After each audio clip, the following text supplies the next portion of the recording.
It's not much, but it is the third option.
Hello and welcome once again to the third option here on BTV Cable 8. Our guest for today is Mick O'Keefe, a philosopher, and what? Third option? It's Detective Sipowski. I'm sorry, sir. He's busy hiding all his deodorant. I'll have him get back to you. Thank you. I must have dredged that lake. Told you it wasn't a good idea. We're going to be heading over to the roof at 46 Summer Street, so we'll see you there. We'll be very happy to see you there, yeah. What's with the attitude, man? What's with that face? What face? You know, I get sunburned for our guests. This is quality programming. Yes. Loosen up, buddy. Okay, monkey boy.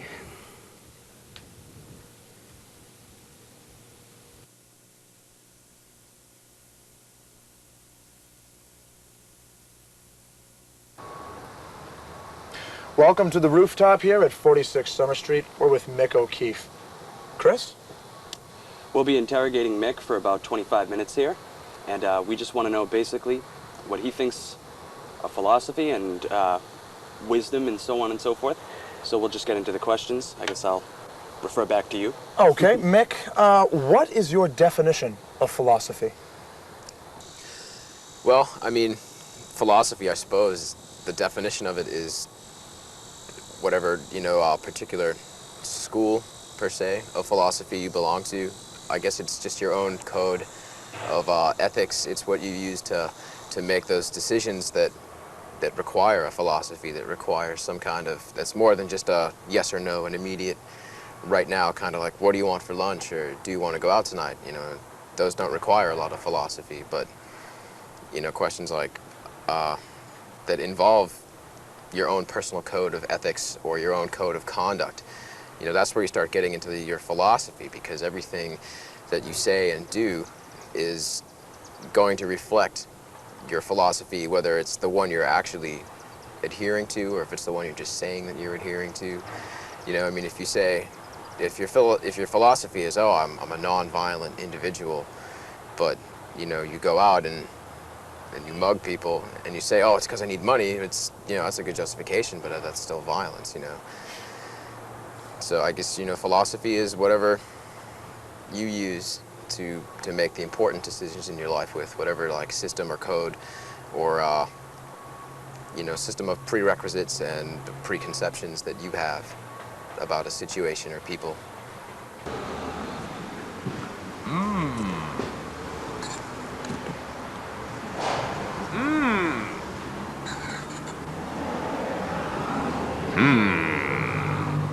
Now, Mick, you were talking about different schools of philosophy. Is there any one particular school of philosophy that you adhere to?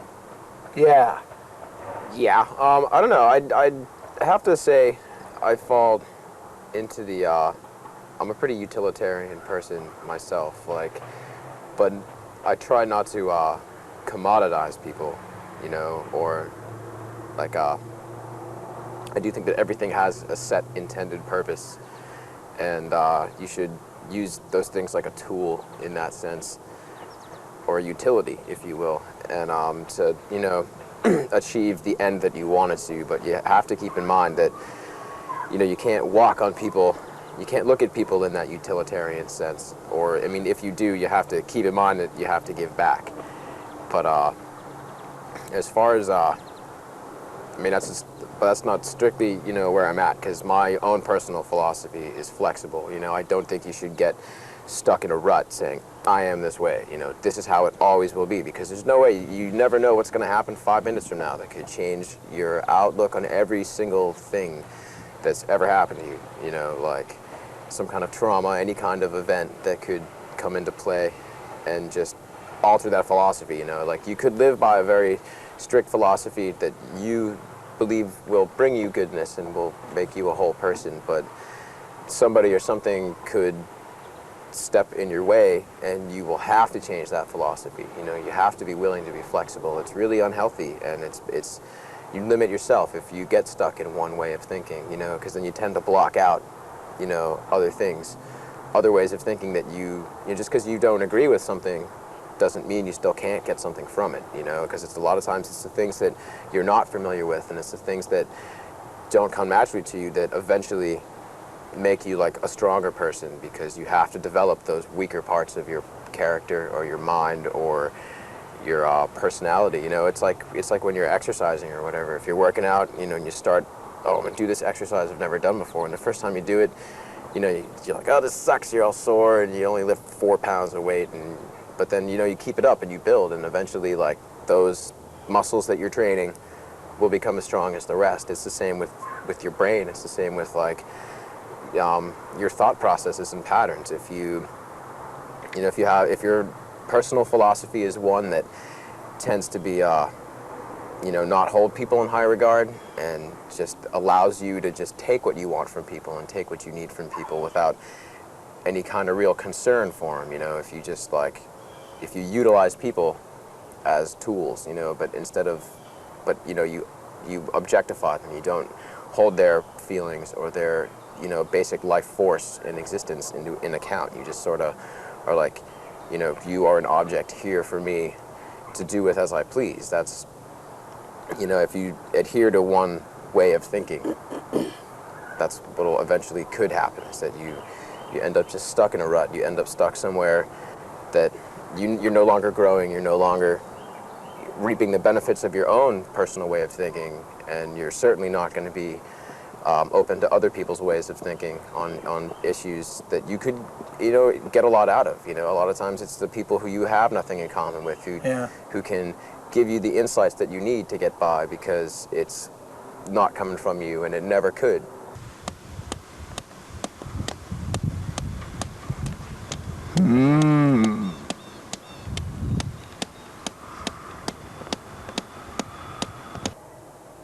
Mick, Graham. can you tell us what the hell is going on?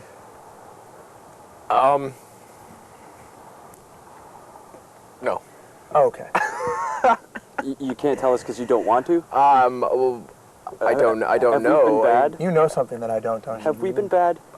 It's time for your spanking, little boy! What?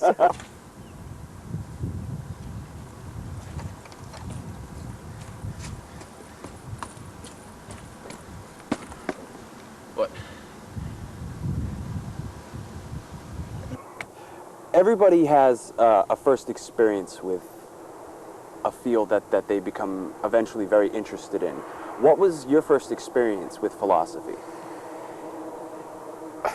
I don't know, man. Probably just, you know, I think everybody's first experience with philosophy is just having a, you know, sentient mind that intakes the world around you, you know, because you have to make, I mean, how many judgments do you make in a day? How many times do you actually, you know,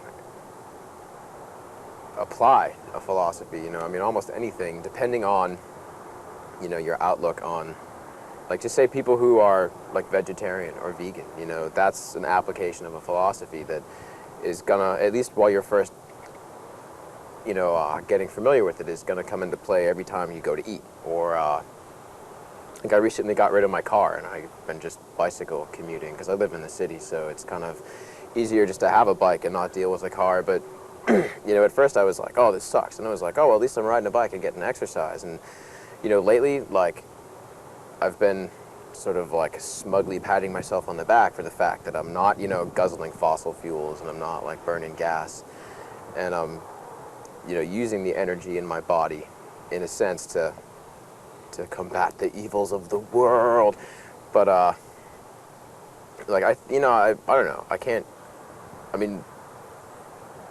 even say when my first one was. I've always been like really critical of things. I like try not to take anything at face value that's just put in front of you. You have to look at it and judge for yourself. You really can't, like, I'm not saying don't trust anybody,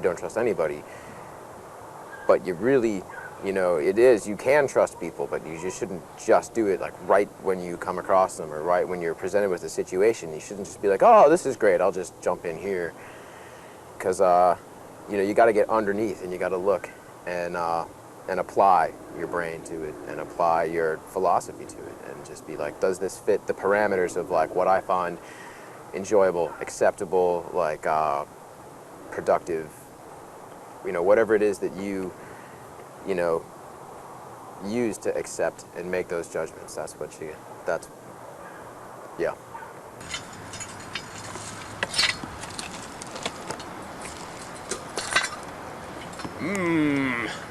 Power good. Mick, do you explore... Senator? No, but seriously. What? Look, it's just a TV show. Really, Mick, do you explore ideas for their simplicity or complexity? Well, for both. There's simple things are just that. They're simple. They tend not to need exploration. You can sort of just take them for what they are, which is why they're simple. You don't have to spend hours devoting like mental energy to it to be like, to figure it out and make sure it fits. Things that fit simply into your lives are those things that $1 million toilets, etc.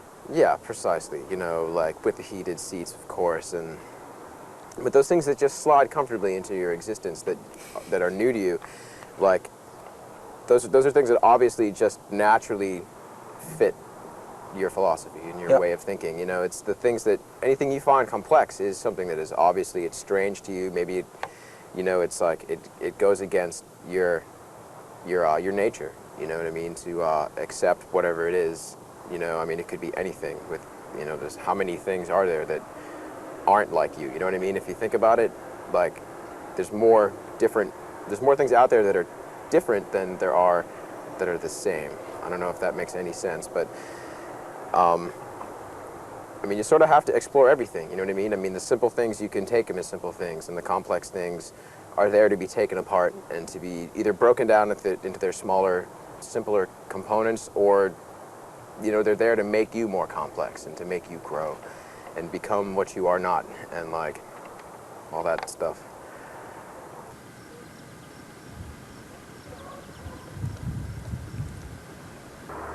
So, Mick, you spend a lot of time thinking. Tell me something.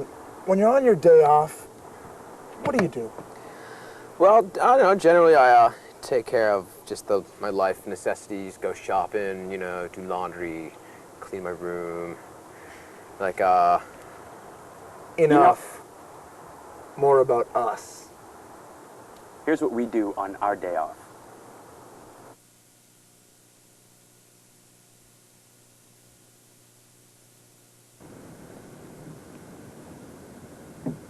Welcome to our day off, here on the third option.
Man said only fools rushing, but I can't help falling in love with you. I'm gonna smash the guitar.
Now, are there pieces of wisdom that the large majority of humankind should not or could not grasp? Well, that's I don't think so, no. I think that anything that's considered wisdom, any wise thoughts, any advice, any counsel that's out there to be had, if it's a positive thing anyway, you know, I mean, if somebody's counseling you to grow up and be like a bigot and to just hate everybody, then no, people should not grasp that kind of teaching because it's not wise. You know, the person telling you that might be like, you know, like all, you know, black people are this way, all Jews are this way, all gays are this way, all whatever, you know, all white people are smarter than everybody else and blah, blah, blah. You know, that sure, you know, it could be like your father, your grandfather, your uncle, somebody you trust telling you these things. So it sounds like wisdom, you know, but it's not. It's anti-wisdom, you know. It's like it's ignorance, you know. You can't, like those little pearls, you know, you should just like neglect. But you know, I mean, there's really nothing out there that like that you should be afraid of, you know. I mean, why should you be afraid of knowledge and insight? All it's going to do is make your own life a better place. It's going to make everybody else's life a better place. Like the more positive thinking, the more positive energy that you're intaking and putting out again, you know, and like wisdom and knowledgeable teachings and all that is you know, it's a good thing. It should be sought out. It's not something to be feared. It might be intimidating, you know what I mean? You might be like, oh, I could never untangle, you know, the secrets of Zen, or I could never, you know, grasp just like any religious teaching or philosophical teaching, you know. If you limit yourself and say, oh, it's too big, you know, I'm not worthy of this wisdom, you know what I mean? That's wrong, you know. There's nothing that you should be afraid of in terms of like thinkings. You know, you should just go out and grab it and assimilate it, you know what I mean? Just like make it part of yourself.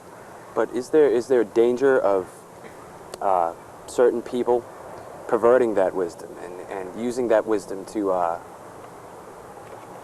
Well, yeah. Well, I mean, certainly that's you know, you get your dictator type personalities. You know, you get your Gaddafis and your Hitlers, and you know, but you know, people like that are their own specific kind of breed. They're like super predators. They see people who are willing to be led. You know what I mean? They see people who are lost, and they adopt, you know, like the icons, and they adopt the sayings and teachings of a certain way, but it's, you know, it's not really what's going on. It's like the entire, you know, the communist regime, you know, that's like almost gone. And the same thing with like the imperial regime, like with England, that's like just now finally ending, you know. It's like, I mean, a whole basis for that type of thinking in society and all of that are people who, you know, turned around something good, you know. I mean, the idea behind communism, like all people living equally together, sharing and giving, and that's, you know, it's a great thing. But if you look at so far the communist, like, structures and societies, and I'm not trying to, like, you know, pigeonhole it as good or bad one way or the other, like, that's kind of what happened, you know what I mean? People took the teachings of people like Lenin and Marx, who were, you know, philosophers in their own right, and used their teachings to pretty much enslave, you know, like a huge nation of people, and you know, like behind the guise of this noble philosophy, you know, was like the, you know, the classic iron fist, you know what I mean? It's just like secret police coming in and stealing you out of your house in the middle of the night, you know what I mean? That's like, I mean, you know, you can call yourself whatever, just like stick with communist for just the sake of this little blab. Like, you can call yourself a communist, but if you have secret police that are like sneaking into the house, you know, to steal babies or to like kidnap people who aren't thinking like you, then you're not adhering to the philosophy, you know what I mean? You're adhering to your own like subjective rule, just not being accepting, you know what I mean? It's like if you use fear, you know what I mean? If like fear is like a controlling thing, it's like, because people respond to it, you know? It's like nobody likes to be scared, and it's pretty easy to scare people. All you gotta do is like be like, oh, here's your home, you know, like, I've got your home, I have your family, I have these things you hold dear, like, do what I tell you to, you know, I have a gun pointed at your child's head, you should do what I say, you know? That's kind of like, That's all hogged up, man. it's all hogged up.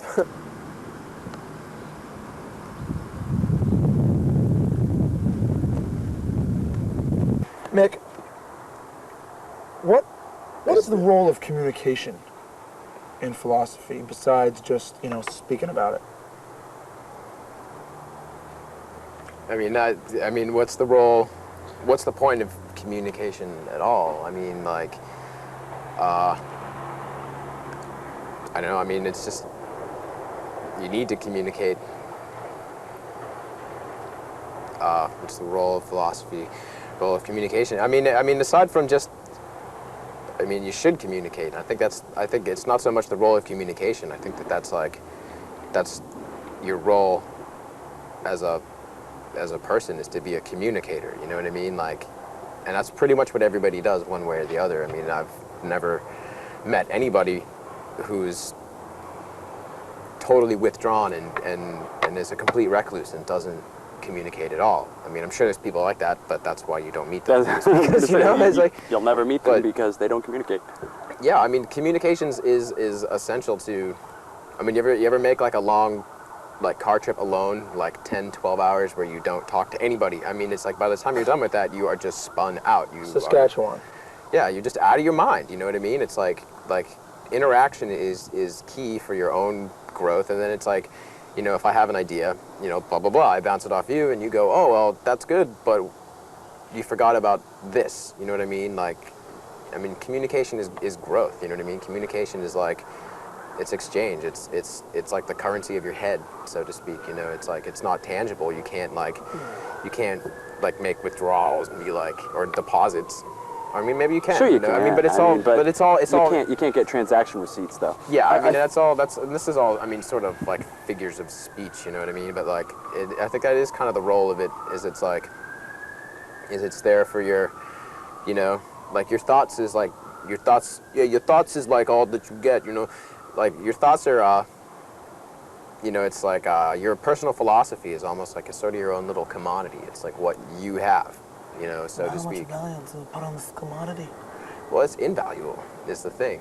Communication is invaluable. Yeah, and it's how much you communicate and what you communicate to other people is reflective of the value that you put on it. If you go out and you just like you spout hate all the time, you know, you're out just like shooting down everybody who's not the way you are, then you, even if you're a loudmouth, even if you're shouting your message through a bullhorn, if it's negative, then you really have no respect for like other people, for like interaction, for thinking, for existence, you know. But it's like if you have positive things to say and you aren't afraid to like say it to people, then you have like a positive, you know, value for communication. Yeah. We want to thank you for joining us today on The Third Option. And we'd also like to thank Mick for coming along on this roller coaster ride of conversation. You're welcome. It was a pleasure to be here. Thanks, Mick. You're very welcome. We're going to leave the roof? Huh? That's what I thought. Hi. And we'd like to thank Ara. We'd like to thank Ara because Ara's such a dedicated crew member. And thank Jim Moore, of course. Of course, Jim. I mean, we wouldn't even be here without Jim. But we're going to leave the roof now, and we're going to head back to the studio, and we'll see you there. And so, Complete another segment of the show. kind of lean in and Oh, yeah. Yeah, we're talking. Yeah. Well, thanks for joining us today on The Third Option. I'd like to thank Mick O'Keefe for joining us. And remember that be careful what you think. You just might understand it. And be sure to join us next week for another discussion with a promising young mind. Good night, everyone.